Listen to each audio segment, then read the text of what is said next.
Assalamualaikum warahmatullahi wabarakatuh. Perkenalkan, nama saya Muhammad Sarulwani dari Program Studi Ilmu Komunikasi. NPM saya 22401040029. Di sini saya akan menjelaskan tentang macam-macam teori yang ada di ilmu komunikasi. Di sini saya akan membawakan teori birokrasi. Apa sih teori birokrasi itu?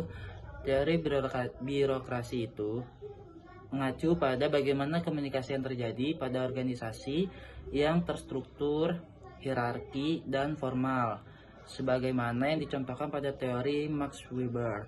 Nah, di sini bukan hanya cuma teori birokrasi aja, tapi ada teori SR. Apa itu SR? SR itu adalah stimulus response yang disampaikan oleh Ivan Pop, model komunikasi yang menggambarkan hubungan antar stimulus dan respon. Teori ini merupakan prinsip belajar yang sederhana yang dipengaruhi psikologis behavioristik. Nah, di sini ada teori komunikasi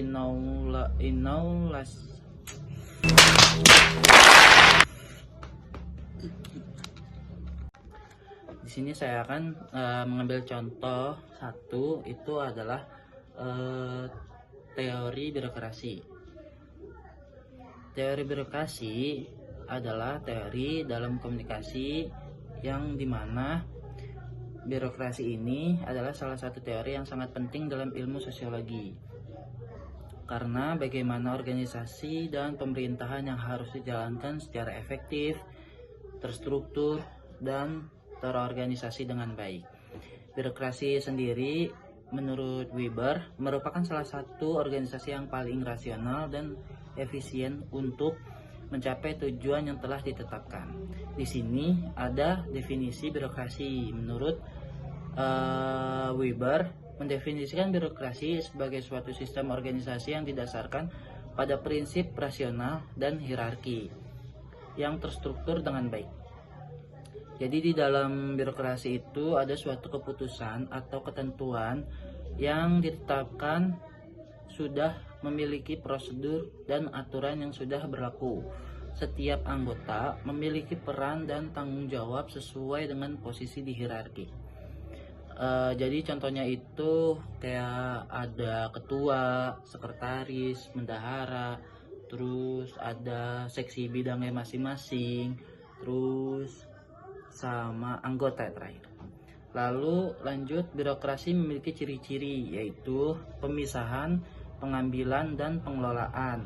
Maksud dari birokrasi kepemilikan dan pengelolaan organisasi dipisahkan pengambilan keputusan berdasarkan kompetensi dan peran fungsional, bukan kepemilikan pribadi. Jadi contohnya itu kayak ketua, wakil, dan sekretaris. Jadi mereka itu nggak bisa asal mengambil suatu keputusan sendiri.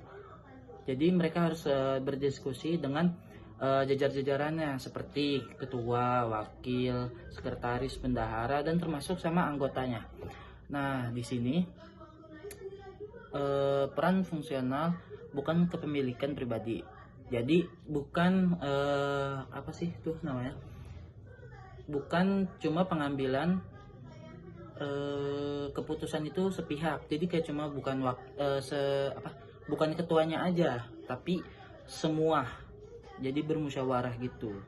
Terus di sini ciri-ciri yang kedua itu ialah pemisahan pekerjaan berdasarkan peran dan setiap tugas dan tanggung jawab para anggota di dalam struktur hierarki. Nah, peran dan tanggung jawab dalam struktur organisasi itu seperti kayak kalau misalkan di Himakom itu ada yang namanya PDD, terus ada humas, dan masih banyak lagi. Jadi di situ banyak yang namanya pembagian tugas antara anggotanya masing-masing. Ada yang ngerjain ini, ada yang ngerjain ini, ada yang ngerjain ini gitu. Oke, sekian dari saya. Kurang lebihnya mohon maaf. Wassalamualaikum warahmatullahi wabarakatuh.